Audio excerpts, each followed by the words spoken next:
Welcome to the Deep Dive.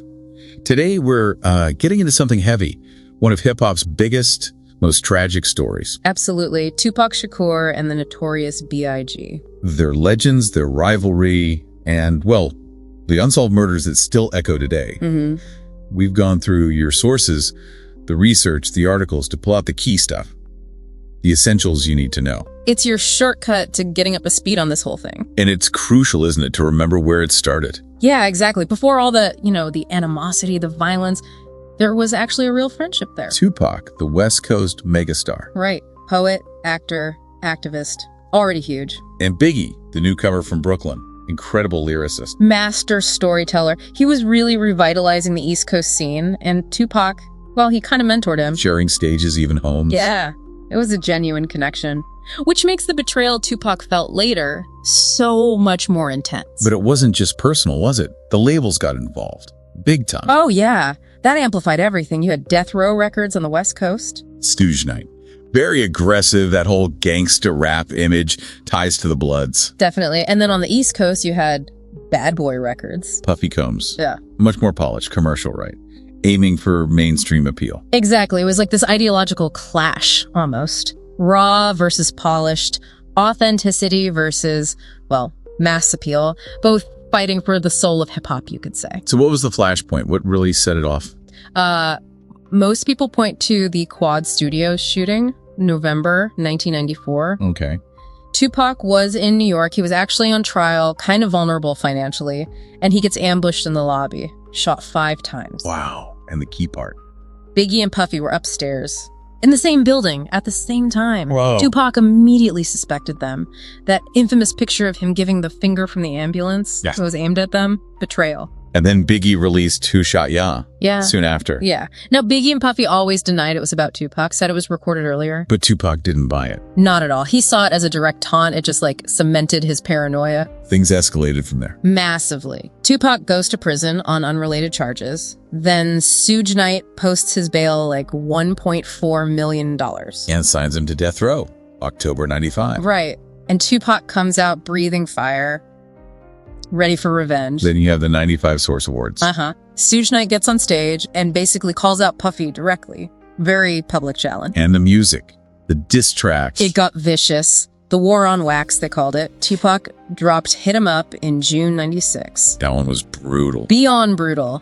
He claimed he slept with Biggie's wife, Faith Evans. He named names. It shattered all the unwritten rules of rap battles, made peace pretty much impossible. And the media just ate it up. Fueled it. Turned this coastal rivalry into a product to sell magazines. Which leads us to September 1996, Las Vegas. Yeah. The night Tupac was murdered, it started after the Mike Tyson fight at the MGM Grand. What happened? There was a confrontation in the lobby.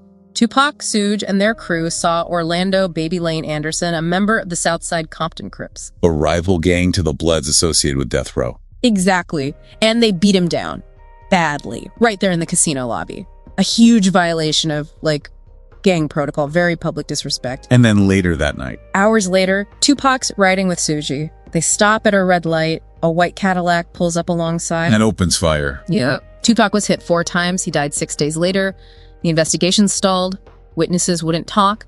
But it seemed pretty clear it stemmed from that MGM fight. Gang retaliation. Just 6 months later, March 1997, Los Angeles. Biggie's turn, tragically. He was in LA doing promotion for his new album, Life After Death.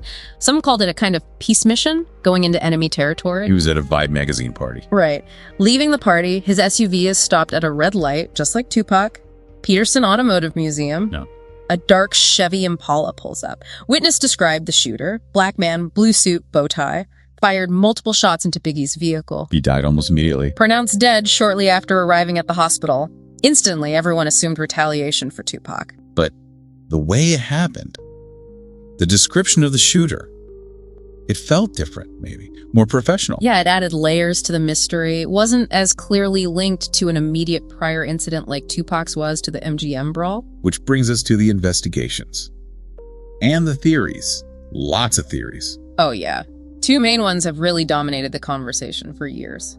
First, there's Detective Russell Poole's theory. From the LAPD. He suspected a conspiracy, right? Deeply. He believed Biggie's murder was retaliation, ordered by Suge Knight while he was in prison.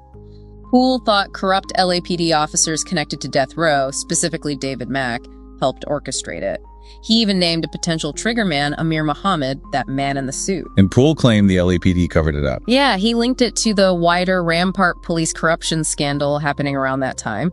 His theory pointed fingers inside the department and at Suge. Okay, so that's one theory. What's the other main one? That comes from Detective Greg Kading, who led a later task force. His theory points the other way, suggesting contract killings. Kading alleged, based on informant testimony, that Puffy Combs offered Crips, specifically Kef D, $1 million to kill both Tupac and Suge Knight. Wow. And that Kef D's nephew, Orlando Anderson, the guy beaten up at the MGM, was the one who actually shot Tupac. Okay, so Kading says Puffy initiated the violence against Tupac. That's his theory. And then he argues Suge Knight retaliated by hiring a mob Piru blood named Wardell Puccifaus to kill Biggie for a much smaller fee, like $13,000. So two very different narratives pinning the blame on opposite sides. Exactly. Competing theories both involving the big figures, Suge and Puffy, allegedly pulling strings. Then, just last year, September 2023, a huge development. Massive. Dwayne Keffy Davis was arrested. Kef D, the uncle of Orlando Anderson,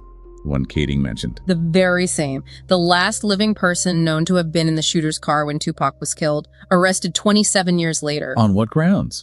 After all this time. His own words, basically. He'd been talking, did interviews, wrote a memoir, essentially boasting about his involvement, about being there, providing the gun to his nephew Orlando. He confessed publicly? Pretty much laid it out there. Couldn't help himself, it seems. So, what does this arrest mean for those theories? Well, it seems to strongly support Greg Kading's theory regarding Tupac's murder.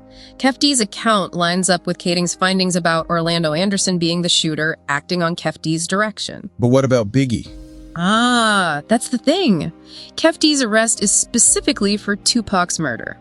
Biggie's murder. Officially still unsolved. So even with this major arrest, the whole story isn't closed. Not by a long shot. We have a suspect finally facing trial for Tupac, yes. But the full picture, especially around Biggie, still murky. Which leaves those big lingering questions, doesn't it? Absolutely. What was the true extent of Sean Puffy Combs and Suge Knight's involvement in all this? These two incredibly powerful men at the absolute center of this whole devastating conflict. Their deaths, Tupac's and Biggie's, arguably ended that really destructive coastal beef culture in a way. It did. But it also cemented their legacies. They're more than just rappers now. They're cultural icons, right? Still influencing everything. It's just such a tragic American story, isn't it? So much talent, so much potential, lost senselessly. And it's a case file that, even with the recent arrest, still feels hauntingly open, still fuels debate, fascination, and sorrow.